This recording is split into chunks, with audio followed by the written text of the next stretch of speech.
Hello, everyone, and welcome to Calgary's Road to Net Zero webinar. I'm Chancellor Yedlin, and I'll be your moderator for this afternoon's discussion. If you've participated in one of our previous webinars, welcome back. And to all our new viewers, thanks for joining us.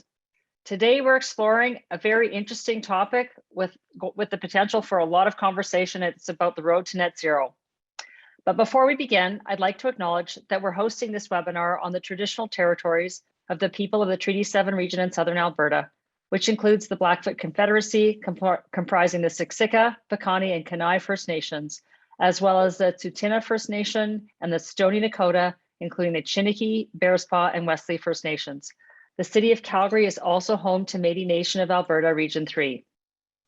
We started this webinar series at the onset of the pandemic to inform and support our community members by connecting them with COVID-related research and resources. But since then, we've expanded our focus to include a wider variety of topics, but our purpose remains the same: to share knowledge and insight from Calgary experts to empower the community and help them understand the challenges that we face together. Today, I'm so excited to be joined by a distinguished panel of guests, and together we will discuss the transformation of our energy systems. We know the planet is getting hotter. We know that Calgary, Banff, Edmonton, Alberta had its warmest summer on record. And we're witnessing the impact of climate change in real time in BC as the flooding and the rains continue. Canada is faced with quite a conundrum. Canadians are amongst the highest per capita emitters because of our country's large size, our low density population, and our high energy demands and cold climate, and of course, our resource-based economy. But we contribute to only 2% of the world's total greenhouse gas emissions, with only 0.5% of the world's population. So we are stuck in a very interesting position. The University of Calgary is a leader in sustainability, and the University of Calgary's institutional sustainability strategy addresses environmental, social, economic, and well-being challenges, while also advancing the United Nations Sustainable Development Goals. From designing affordable housing and creating pop-up homeless shelters during the pandemic, to retrofitting older buildings on campus with mechanical upgrades and shifting towards greener energy, Calgary is reducing energy consumption on campus and creating a more sustainable and thriving future for everyone. Since 2008, the campus has reduced its greenhouse gas emissions 39% and reduced water consumption by 44%. And our community is committed to making a positive global impact with hands-on learning, in innovative research opportunities, and providing students with meaningful real-world experiences. Calgary is inspiring community action and paving the way towards a sustainable future. And with that, I'd like to introduce our four distinguished guests for today's discussion. Dr. Kerry Black is an assistant professor and the Schulich Canada Research Chair in the Centre for Environmental Engineering Research and Education in the Department of Civil Engineering at the University of Calgary. Her focus is to engage in a cross-disciplinary research platform incorporating technical, civil, and environmental engineering principles and research with policy and socioeconomic components, focusing on sustainable infrastructure for healthy and resilient communities. We know that the solutions to climate change are going to be found in a very multidisciplinary way. So Dr. Black's participation today is very important. Jana Mosley is responsible for Nmax's related transmission and distribution business in Calgary. She's the president of Nmax Power, and she also directs Nmax's power infrastructure, engineering, and maintenance services. Jana has more than 2 decades of industry experience and has worked for various utilities, industrial consumers, generators, and the Alberta Electric System Operator. In addition to her role at Nmax, she serves on the board of the Western Energy Institute, Women in Power, and Women in Communication and Technology. Peter Chazakian is an adjunct professor at the Haskayne School of Business, managing director of ARC Financial, and the deputy director of the ARC Energy Research Institute. Peter is a respected public speaker, a podcaster, blogger, and author, and has devoted his career to energy, first as a geophysicist and then as an economist and investment strategist. Peter has written 2 bestsellers, 1,000 Barrels a Second and The End of Energy Obesity, and in 2020 launched his new project, energyfile.org, and a book called The Investor Visit and Other Stories. Passionate about studying how society evolves its energy use and applying lessons of the past to today's strategic business issues, Peter created Energy File to encourage people to think about the energy business in a whole new way. Dr. Jennifer Winter is an associate professor of economics and scientific director of the Energy and Environmental Policy Research at the School of Public Policy. Her research evaluates climate policies and examines the consequences and trade-offs of government regulation and policy on energy development. She has testified to the Senate of Canada on emissions pricing policies and has advised governments in Canada in numerous capacities. Dr. Winter is actively engaged in increasing public understanding of energy and environmental policy issues and serves on several boards and advisory committees. She's committed to closing the energy literacy gaps. Welcome to all of you and thank you for joining us. So throughout the discussion, I'm going to encourage audience members to submit questions at any time. The Q&A function is live at the bottom of your screen, but I'll just start with a few questions of my own to the panelists. And Peter, I'm going to start with you, and we're going to just touch on COP26, which just wrapped up. The Globe and Mail had an editorial this morning saying that the goal of holding heating on this planet to 1.5 degrees centigrade is nearly dead. It was a rather gloomy pronouncement on what was achieved at CAP. What are your thoughts in terms of what the outcomes were? And the floor is yours. Well, thanks for having me. I'm delighted to be here. I think it's a bit premature to project out what's going to happen in 30 years. I think I'm more of an optimist. I think some significant things were achieved at COP26. I think the announcements on arresting deforestation was very notable. I think the announcements on the 100 countries reducing their methane emissions by 30% by 2030. That was one of the biggest things. Other things of consequence, I think we need to be watching the Mark Carney, Michael Bloomberg initiatives on the the Glasgow Financial Alliance for Net Zero. I think it is notable that there is finally serious conversations about reducing coal. We can argue about the words and the wording of phasing out or phasing down or whatever.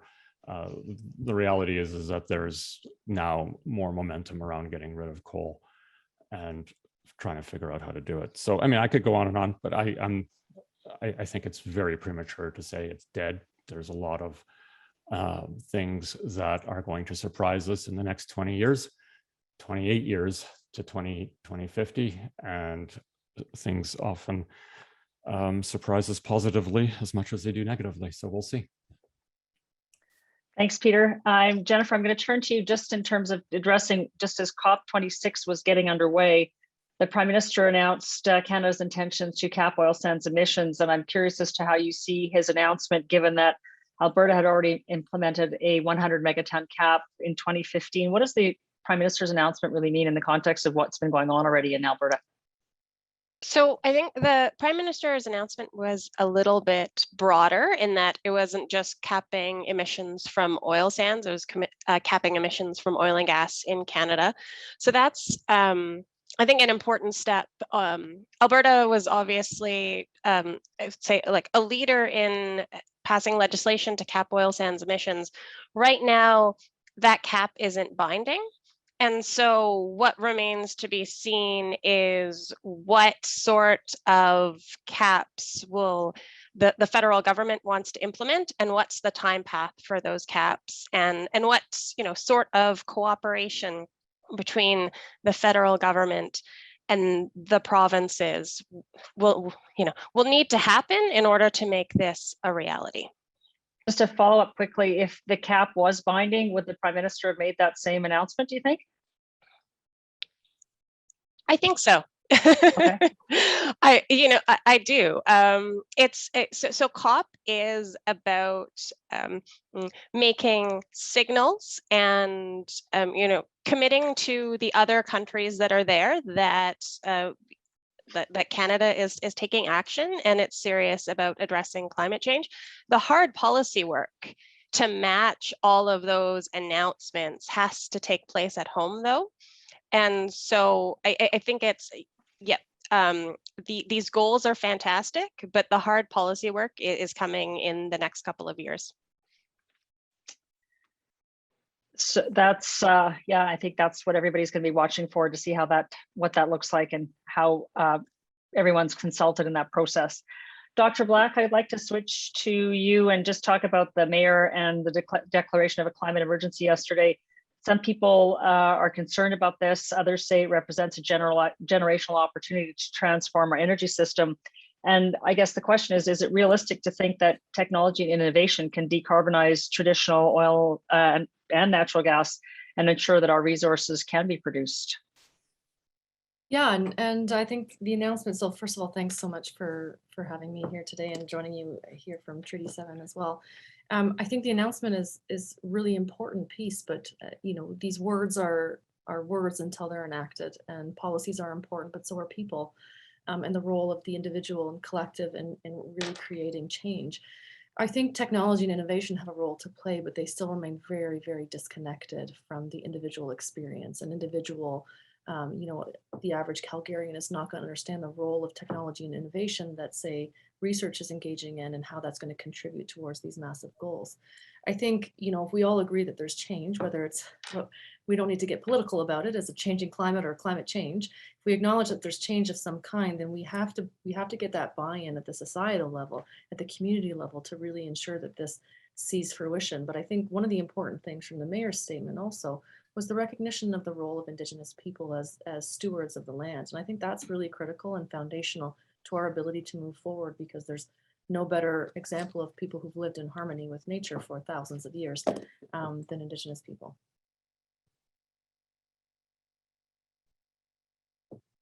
So just to circle back, I think, you know, you've got a frontline view in terms of the research that is going on and what you see going on at the university, for example, and amongst your colleagues. Is that something that you see carving a path to that sort of net zero world that is supportive of those goals?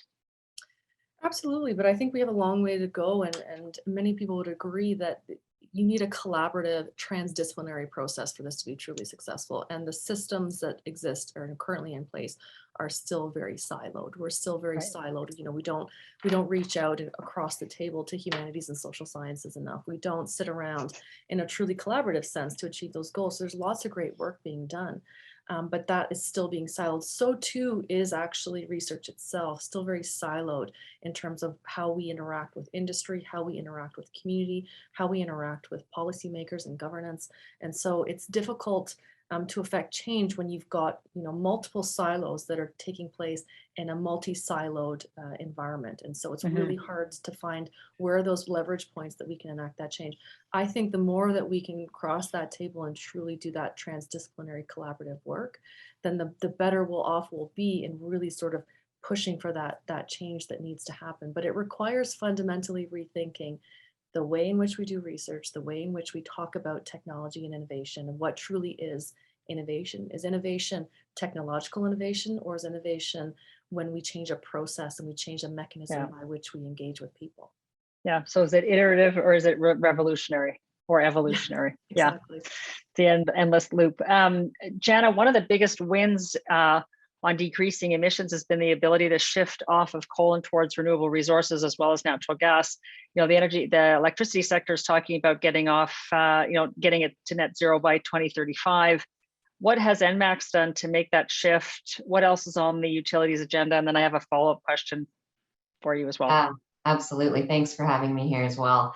I mean, nearly every aspect of our modern lives relies on electricity, and certainly Nmax is committed to delivering that power safely and to a high degree of reliability in order to provide customers with the critical and dependable energy that they need. I think that the grid of the future is going to need to deliver power reliably as it does today, but also enable this transition to diverse energy sources and support, you know, broader social electrification goals. We'll also, withstanding increasingly severe weather events, we experienced a system peak, you know, through heat this summer, and we are going to need to adapt to changing customer expectations. So a clean energy future is going to need to include all of the tools in our collective toolkit: rooftop solar, wind, electrification of transportation, energy efficiency programs, and substantial investment in clean and reliable energy sources, including, you know, carbon capture, usage and storage, battery storage, hydrogen, all of it.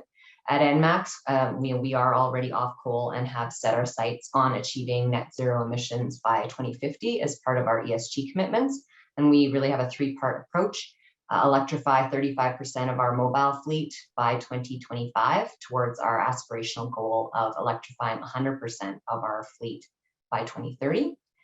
Reducing or offsetting GHG emissions associated with our power generation portfolio by continuing to invest in efficiency improvements and new technologies, including Canada's first hybrid electric gas turbine at our Crossfield Energy Centre.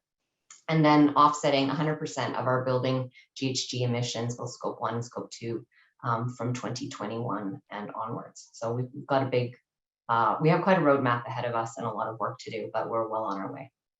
So there's a question that's come in, and it's entirely, you just alluded to it a minute ago, it's about solar panels. And the question is, how simple is it for a Calgary resident or business owner to sell back power to the grid after they install solar panels at their home or business? Do they receive a fair market price? If this isn't dead simple, why not? Oh, that's a great question. So in our Nmax energy business, we do enable solar panel installations at people's residences. You can go on our website and look at how you can connect that. We help you with that process, and you are charged and receive the fair market price of electricity for that any given time and hour. So absolutely check it out on our website. Okay, I think that's as good an answer as are the attendees going to. I think that's it's fortuitous that it came out just as you were talking about solar panels. So question, I think Peter, Jennifer, either one of you can answer this. How is the world better off if Canada caps oil and gas production is not the primary issue to reduce demand? Who wants to take that? Peter or Jen? I can take it. So right now the policy is to cap emissions rather than production. So obviously one way to reduce emissions is to reduce production, but the thing we want to aim for is to reduce emissions without reducing the economic value of what we produce. And that's why there's interest in technologies like carbon capture and storage and direct air capture, which are not necessarily economic right now, but are part of that net zero solution of continued production of oil and gas for even not necessarily consumption or combustion of fossil fuels, but things that we value, like the plastic in this headset and that sort of thing. So it's thinking about the oil and gas as a resource, not just an energy source. Right, as an input to other products that we use every day. So, Peter, do you want to add anything to that? Otherwise, I have another question for you. I think Jennifer's right on. I mean, people are getting confused with reducing emissions versus reducing production. And definitely there is a constituency out there that wants to reduce production. And we have to, as Canadians, as Albertans with the resource, try and emphasize that we can reduce emissions, which is the end goal, and reduce them quickly.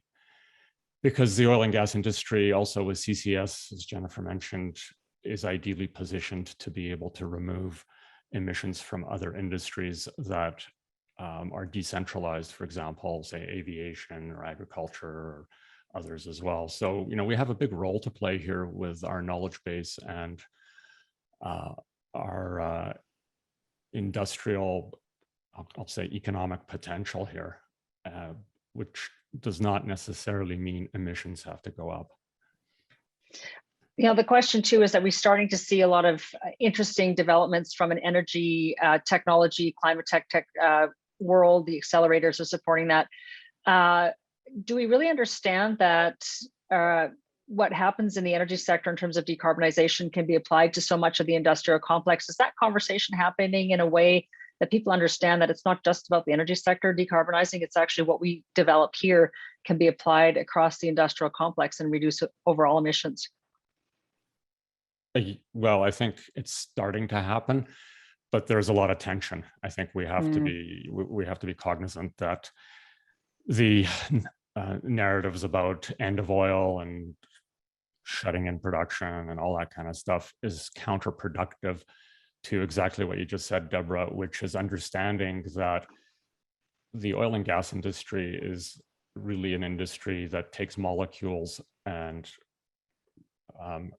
sort of like a Lego reconstructs them, right? It's a big chemical engineering exercise. Yeah. As well as an exercise is understanding geology and drilling. You know, we've been at this for over 100 years and we've adapted along the way. And in understanding the geology over 100 years, we know exactly where to put the carbon back in the ground, especially for industries that are going to find it quite difficult to be able to reduce their emissions. You know, most of the discussion to this point has been on the 26% of emissions that the upstream oil and gas industry produces in this country. Very soon, it's going to be a discussion about the other 74%. And that's when I think we have the opportunity to say, okay, we can help with that. And here's our technology. So I think we're on the cusp of shifting the conversation. And when that happens, I think what we have to offer is going to become more to the fore. So the interesting question that comes up, it says the panel can the panel address the capital replacement cycle? Much of our industrial infrastructure is built and financed on the basis of a 30-year expected life. So we're already building for 2050. What is that? Where do we go from here if we're already in the midst of that? If that next cycle of infrastructure is being built, and yet we're going to be asked to veer off in another direction. Who would like to answer that? I can again, or go ahead, Kerry. Yeah. Well, you said you were an optimist earlier, so I'm going to tell you now that I'm a pessimist on this one in particular, which is that our infrastructure cycle, the way in which we design infrastructure is so poorly planned out and thought through. And that's a really North American thing, I think. If you go to European context, the way in which life cycles are thought about in terms of building and design is very different. We are very much consumers when it comes to infrastructure and building design. And there's a comment in the questions, which is really important. The role of the built environment in the conversations we're having around reducing emissions, 40%, of global carbon emissions dedicated towards the buildings that we are creating, the lifestyles that we're building. We are not people who generally are taught how to plan for the future, and future is not 30 years from now. And that's where I think the role of Indigenous communities and Indigenous nations as stewards is important, because that 7th-generation principle that is in some and carried down in some traditional knowledge systems is hugely important. We're not talking 30 years or one generation. We're talking multiple generational impacts, looking downstream at what that looks like. I don't think that we're innovating our infrastructure process enough. I don't think that we're innovating our built environment design process enough. But I don't think that we're teaching people to do that either. And I don't think we even recognize the value of that when we talk about how do we proceed with infrastructure design.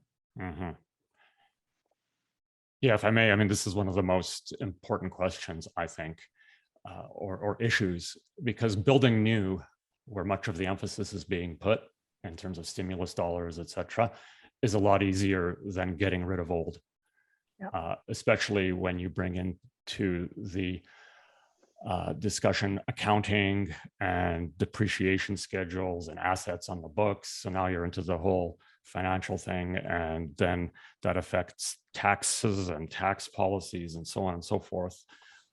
And how do you retire things that have value on the books before they are ready for retirement? These are just huge issues, and we're going to have to deal with those much more. It's not just going to be about building new. It's about getting rid of the incumbent infrastructure. And then some people point out that that's actually, and there's some environmental consequences to that as well. So it's this constant balance of what makes sense, right? There's an interesting question that's come through, and I think, Jennifer, this is for you. It's the COP process seems very top down in its engagement of leaders. How do we create a ground game of public support for energy transition and net zero? That is the $1 million question, right? I mean, so like our leaders, our global leaders, they go to COP, they negotiate over basic principles of emissions reductions, and even something as simple as what Justin Trudeau called for at COP, a global minimum price on emissions. that's an implementation discussion. And that's not what COP is about, really, unfortunately. COP is about the frameworks, the commitments for emissions reductions. And that's why it's the hard policy work at home. And, you know, acknowledging that there are very obvious trade-offs associated with addressing climate change, addressing both mitigation and adaptation. And you know, part of this is carrots and part of it is sticks, right? I mean, on the carrot side, we have electric vehicle subsidies to encourage uptake. On the stick side, we have the carbon tax, we have regulatory standards that reduce emissions in production. It's all part of an incredibly complex package. And one of the, I think the most challenging things is that we generally don't like change. We're happy with our lifestyles and, you know, low taxes and, you know, the idea of change and sacrificing something for a greater good in the future and a benefit that people may not realize that's going to be very dispersed and global. It is challenging. And then it really becomes a moral discussion, which is part of what makes public policy so very, very messy. Yeah, and you've talked about electric vehicles and the carrots. And if you talk to economists, they'll say why, you know, people who buy electric vehicles generally belong to a certain income bracket. So why should they be getting a subsidy in the first place? That sort of, that begs another conversation. But I just actually this is sort of keying on a question that's come in about whether Nmax has conducted its own analysis of what is implied for Calgary households in terms of the electrification of the economy, and in particular household energy services, including the heating of air and water, cooling, et cetera, and charging of electric vehicles. The shift from gas-fired appliances to electrical is not a trivial matter. Households face a major cost. Jana, what kind of analysis has been done on what this looks like for Calgary households?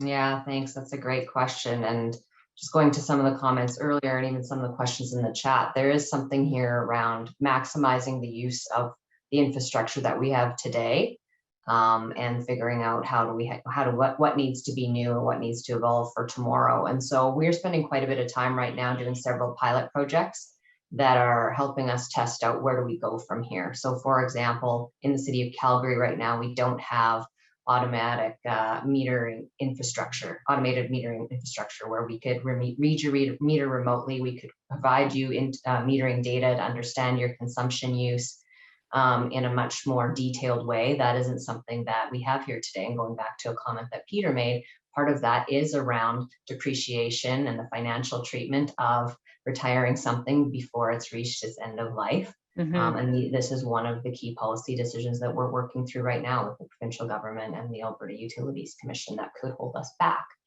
here in Calgary. So we know that we need to be able to enable customers to get more granular with their data and what's going on in their household so they can make different choices and manage energy efficiency. But there's also another piece of this that we're also learning from our customers, and that's how many customers are actually interested in that. And so this is one of the things we're digging into around how do we make sure that we have affordability as a key priority as all of this different electrification infrastructure comes into play, when for many people, electricity rates don't seem to be their top priority based on their household income here in the city of Calgary. And so it's a bit of a balance of working with our customers to figure out what matters to them and how do we then put the tools in their hands to adjust their behavior where they're willing and interested in adjusting their behavior. And how do you engage with your customers? Yeah, that's a great question. So as I mentioned, pilot projects are a big part of what we're doing today because we want to make sure we don't get out ahead and build or do things that our customers are not interested in, because we want to be very prudent with our investments. So we have, for example, an EV charging pilot program today where customers have volunteered to participate with us. And we've got chargers at their homes. We're measuring when and how they charge. And we're moving into an extra phase of that pilot here next week, actually, where we're going to start in working with them to try to get to them to change their charging behavior so that they're not charging, say, at system peak when everyone comes home and plugs in and is also turning on TVs and kitchen appliances and all of that, so that we can leverage that electricity demand in the middle of the night, perhaps when demand is low. We have an AMI pilot project going on in the northeast of Calgary today, where we've partnered with customers with some other unique devices that they're able to install in some of their appliances and start to get data from that and hear from them. What are they interested in? What's too much? What's an overload?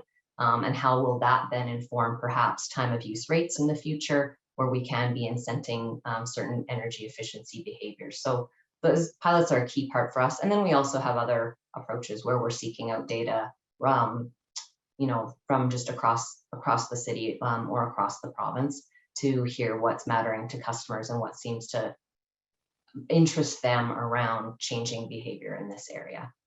Is there an Nmax app? There actually is an Nmax outage app related to our transmission distribution system. And we do have on our energy side of our business an app release coming, I believe, either later this year or early next year for our customers around how they interact with the retail side of our business. So, Peter, I want to circle back to something that you talked about. You alluded to in your opening remarks about Mark Carney and the financial initiatives that he and Michael Bloomberg are pursuing. I'm curious as to perhaps just if you can expand a bit more about what you see as being important about what they're doing and what the unintended consequences might be of what their initiative is. Maybe you can take that for a bit.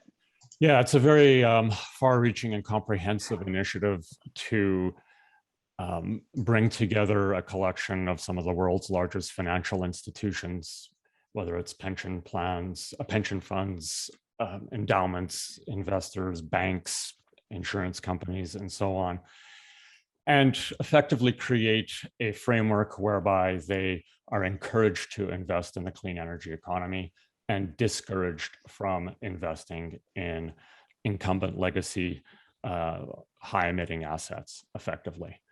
And so I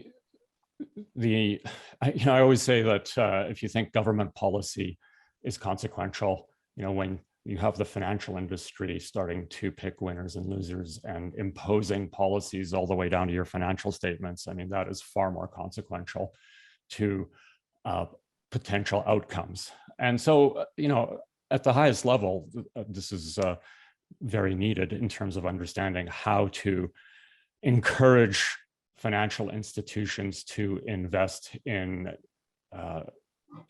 new clean infrastructure. But as I said before, the issue is largely more with the incumbents. And if you discourage investment in that space, then all of a sudden you start creating market distortions. You start creating, by that I mean things like old plants become undervalued and can be bought up by investors who don't care anything about ESG or hang. And we're actually seeing some of that, because to me, the oil and gas industry is what I would call an edge case. It's an extreme case that we are already seeing what's happening with the divestment movement, which was effectively a non-institutionalized form of this global financial alliance, where large financial institutions were encouraged to divest out of oil and gas. So what's happened is we see that oil and gas assets, not only here, but in other jurisdictions like the United States, become very cheap. They get acquired by shareholders and investors that don't actually really care about ESG. And so that's problematic, in my opinion, because you've lost control over the emitting assets. So that's one of the many things. I mean, this is a whole conversation that could go on for 2 hours. But, I think the broader thing to think about is, as we think about COP26 and policies and all these sorts of constructs that are coming at us at the ground level of industry and society, as these policies come out, we have to start thinking about what are the unintended consequences that can happen. We have to try and anticipate these things and arrest them, because 28 years to achieve net zero is not a long time. And if we are going to get from A to B efficiently, we have to start thinking about things that can be points of resistance along the way from here to there. And so I'm, you know, I am optimistic by nature, but I have to say that if we don't start addressing things like we've already talked about and some of the unintended consequences, whether it's from the financial sector or the government sector or whatever, we're going to unnecessarily impede our ability to get to net zero. You talked about being discouraged from investing in high emitting assets. If we can decarbonize those assets, does that investment calculus change, or has that decision been made? Well, okay, that's a really important point, because let's take the oil and gas industry, as I said, as the edge case. Well, who has the deepest pockets right now to decarbonize the oil and gas industry? It's The oil and gas industry. Right. Okay, well, if you divest out of that and basically raise its cost of capital and change its shareholder base, then all of the capital goes out the back door in dividends and share buybacks and does not go back into the transition. And that's what's happening right now. You know, we have to think about policy implementations that are not just sticks, but they're carrots to encourage high emitting industries. And this, as I said, oil and gas is just an edge case. It's a precursor to what is likely to happen in other industries. Cement, steel, aluminum, whatever. Like, you know, all of these industries are, as I said, the other 76% in Canada are susceptible to this sort of thing as well, where if they become blacklisted as high emitters, their shareholder bases change, they get acquired, and the acquirees then basically say, I'm just gonna run this thing into the ground until end of life and not prematurely. Yeah. A lot of questions that are coming in really related to the demand side of the equation. We keep on talking, we were focused on the supply side. So the question is, you know, how do we really address the demand side from a consumer standpoint, from an infrastructure standpoint? One question that's just come in as well is about cities and buildings and infrastructure, and the projection that 70% of the world's population will be in cities by 2050, massive growth in demand for urban energy and infrastructure and materials.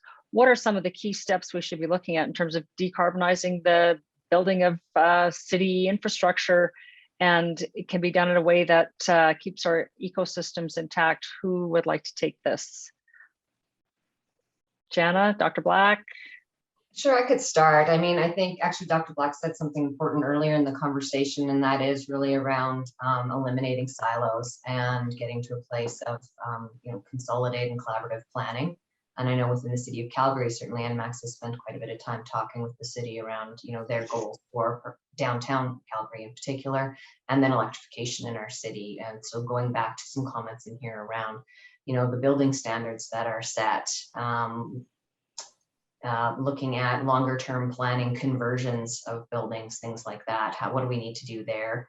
So I think that's a big part of it. And then I think also working with the development community and just getting ahead of some of this, and certainly wherever possible, going in and doing it once. And we see that all too often, particularly in urban centers where you're in there several times, and that's a lack of coordination across several industries and planning from my perspective. So I do think we have a big opportunity and responsibility there. Dr. Black, the demand side, what do we do? Yeah, and I think the point of cities and buildings is really important as well.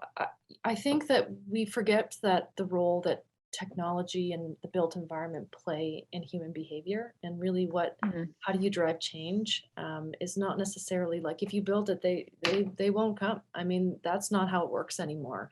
I think you could have the best technologies in the world and it doesn't result in behaviors being changed. The way in which we still design cities for the most part, and there was a comment in the questions around the role of urban planners and a multidisciplinary team. Yeah, we might do that at the beginning and we might do that at the end, but in that middle, we're not doing that because we're going to go about doing things the same way. We're building the same way. We're thinking cities through the same way. I don't get in a car and drive to work because I fundamentally believe I must drive to work in a car. I get in a car and drive to work because the way in which the city is built around me is one that requires me to get in a car and drive to work. Can we change that with the way that we build the environment? Absolutely. The built environment can influence human behavior and vice versa, but it can't do that if we're building environments in the exact same way, if we're not fundamentally shifting the way in which we go through that design process. And that's really where we talk about incorporating society at the early stages, that process of design and thinking is where we integrate people. The people that we're expecting to change are the ones that we need to involve early on in this design process. You can create all the electric vehicles in the world, but that doesn't mean that people are going to buy them. It's not enough to incentivize financially. It's not enough to build them. You have to find a way to innovate the individual to get them to think, this is what I need to do, this is where we're headed. So I find often the conversations are, if they're not about technology, then they'll be about economics and what makes sense. And if they're not about those two things, then we're not really talking about it. And really, that is where the change is going to happen. It's going to happen with individuals and communities and people, which is really the only reason we're doing any of this for in the first place. But we leave that out of the equation of the design process, which is a flaw in pretty much every approach that we take. That is a fundamental flaw in our process. So economics, technology, policy, incentivizing behavior. Dr. Winter, how do you compare? We talk about carrots and we talk about sticks. We have carrots in the States, we have sticks in Canada. Where should we be? More carrots, more sticks, better balance? What works? So both are important. You know, I think on the stick side, I think as an economist, I think it's no surprise to anyone that I'm a big fan of things like carbon taxes, because it does provide that financial incentive for individuals, for businesses to adjust their behavior. I also recognize that carbon pricing is not a silver bullet. And when we talk about the massive modifications we'll need to the built environment and how we're going to afford it, there's going to be a huge role for government in investing in these changes, because governments have the lowest borrowing costs, right? I mean, this is like full stop. Governments have the lowest borrowing costs. And so that means that there needs to be essentially rather massive investments in the built environment by governments to help with the transition to offset costs, and that means those costs are spread across you know, the entire country today and into the future, which mitigates the pain. And you know, it's an awkward conversation to have, because there are so many competing interests for government funds. And if you'll just indulge me, one of the comments in the Q&A was, how does government do this? And I think in many ways we have a sense that government is incredibly slow and risk averse, and takes forever to think about the pros and cons of policy change, et cetera, et cetera. But when it really matters, governments can move very quickly. And we've seen this in the response to COVID and the Canada Emergency Response Benefit and things like that. So when things really matter, government can move quickly. It's not going to be perfect, but in many instances, especially around climate policy, the perfect really is the enemy of the good, and it's better to move forward, even if incrementally, and adjust rather than shrug our shoulders and say Canada shouldn't do anything because no one else is. There's a question here, and I don't know who wants to take it, but it's about any comments on the 15-minute cities being proposed and developed in Europe. Are they feasible in North America? I don't know anything about 15-minute cities, but it sounds really interesting. Peter, do you know anything about this? Anybody know anything about 15-minute cities? I think it's the notion that everything you do is within 15 minutes of walking distance from your home. And yeah, I'm not an expert in this, but I mean, notionally, I think the pandemic has sort of induced a little bit of that, hasn't it? It's the decentralization, and it certainly made people more aware of communities and buying locally and doing things locally. I don't know. Anybody else? Yeah, definitely. I mean, the 15-minute city concept has definitely become more of a conversation when we talk about urban planning, especially over the pandemic, where we recognize, what do we really need? What do you really need to be able to survive?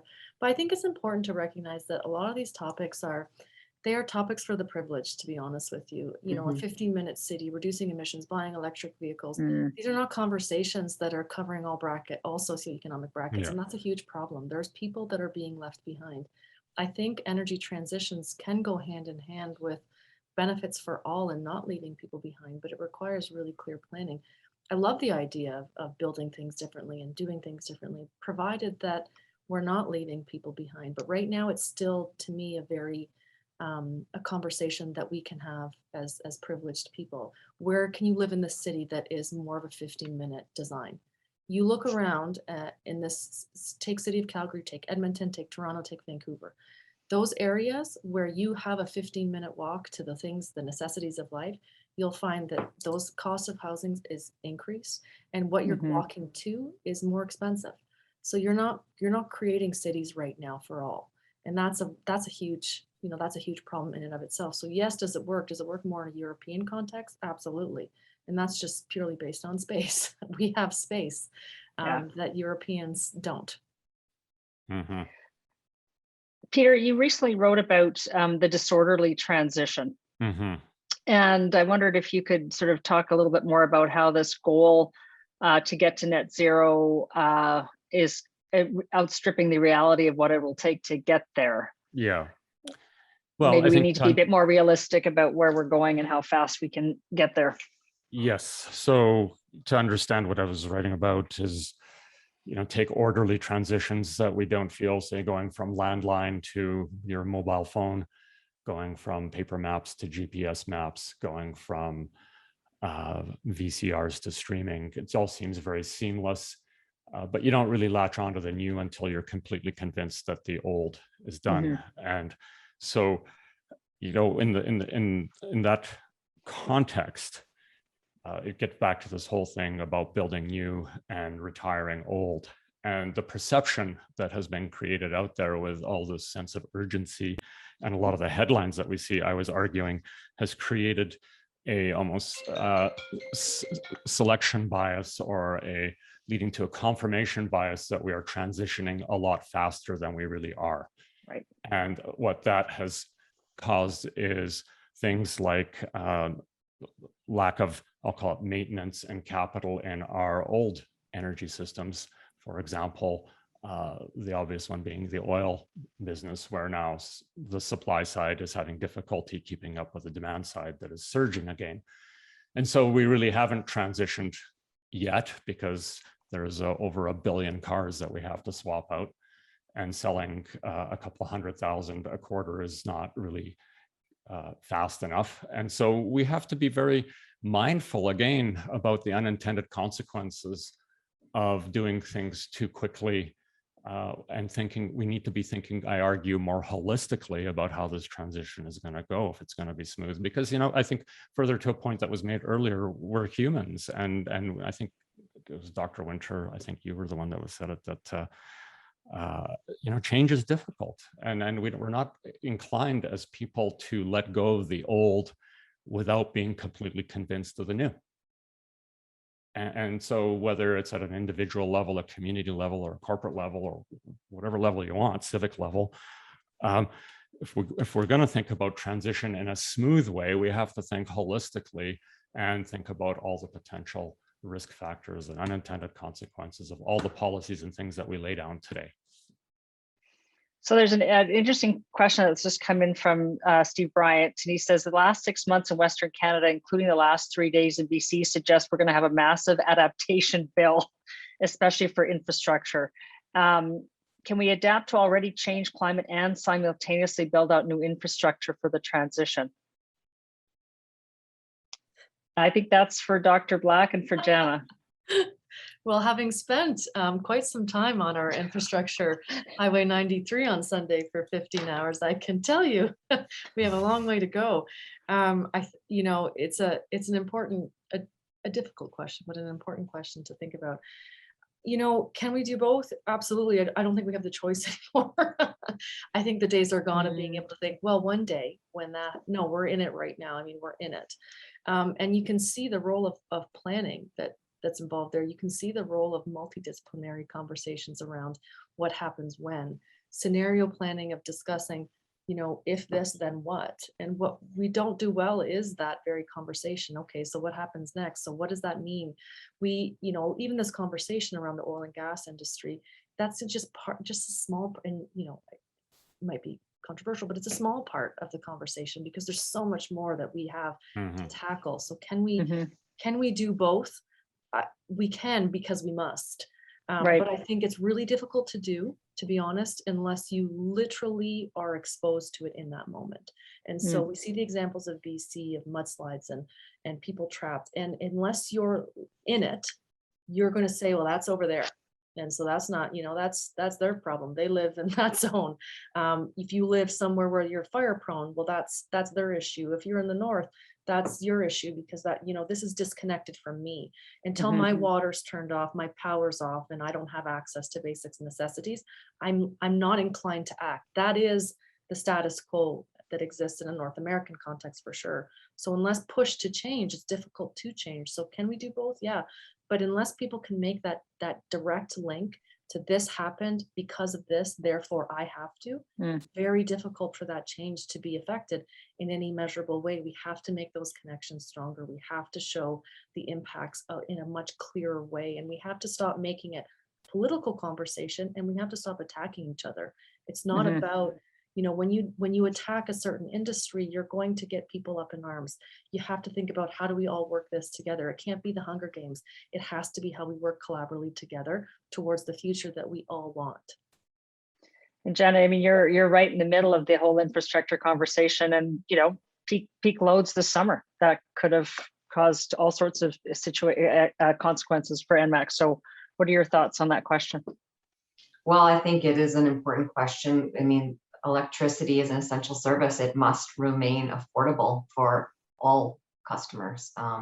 And I think, we've touched on some key elements of how we're going to be able to do that. We've got to prioritize. We have to scenario plan. I mean, just because EVs are the hot subject today, that doesn't necessarily mean that should be the top priority. So I think we need to spend time on that and understanding our customer base. I think leveraging the deep pockets.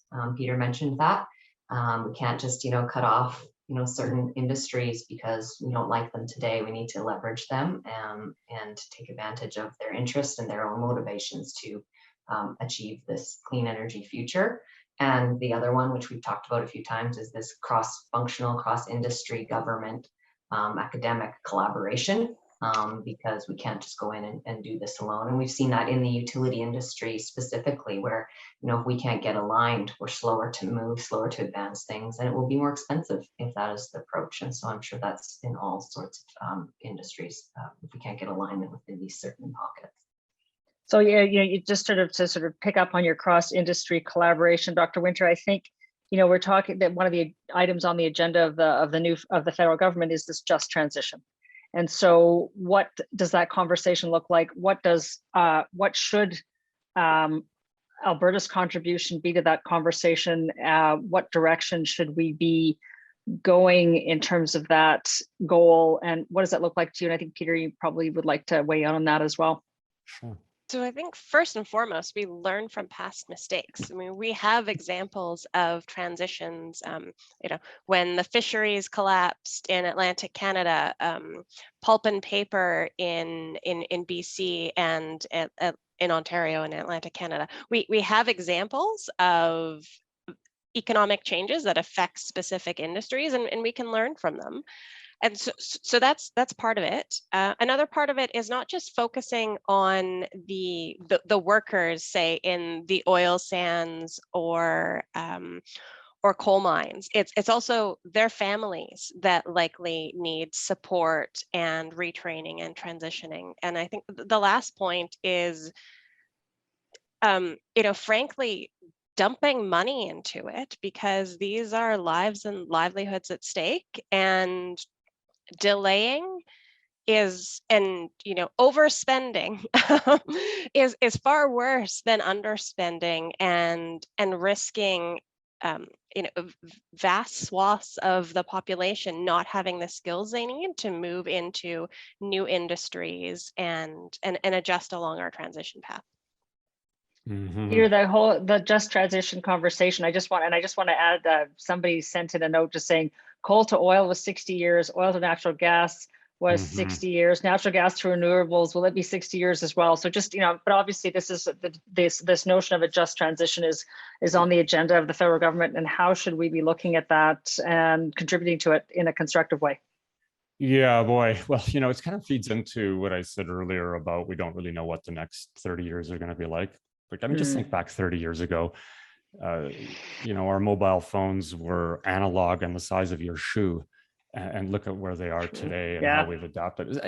But my point is that, well, let's take just transition, which really is focused on how do you justly treat people who are disrupted in extractive industries, because there's so many of them. And all of a sudden, as I said, in this very dynamic, disorderly transition that we're creating with lots of uncertainties, all of a sudden we have an industry, the oil and gas industry, that all of a sudden needs people. It's not actually what do we do with people that are laid off. And I actually would argue we got to start thinking about just transition for the consumer. Because what we're seeing is energy and price inflation. We're seeing energy insecurity, geopolitics rearing its head, and so let's think about this again holistically. Just transition. I guess one other thing I would add is that there's disruption in every single industry. I mean, yeah, if you think it's bad in extractive industries, try being in the restaurant business or retail or newspapers, or the list goes on, where thousands of people have been laid off. So I don't. But actually, I think it's more the just transition. I'm going to say it again. I think we owe it to the consumers to have a just transition that gets us to net zero, with the caveat that we don't sacrifice energy security, we keep it affordable, and we keep it reliable, right? Because ultimately, if we can't provide all of that as well, then we've got real structural issues and problems in the economy. So I think that goes back to what Dr. Black was saying. If we don't work together, if we don't employ the transdisciplinary opportunities within the academic institutions and involving government and industry, we really won't achieve what we need to from a transition perspective, because there's so many pieces that have to come to the table to make sure that this actually works for everybody, not just for one side or another. So with that, we have 1 minute left. I'm going to give everybody a minute back, and I want to say thank you to everybody this afternoon for this conversation. I think we could have gone on for a long while longer. I'd like to thank Dr. Black, Jana Mosley, Peter Trzecki, and Dr. Winter for being with us today. And I want to thank everybody who joined us online. I hope you enjoyed the program. This was our last program, our last webinar until the new year.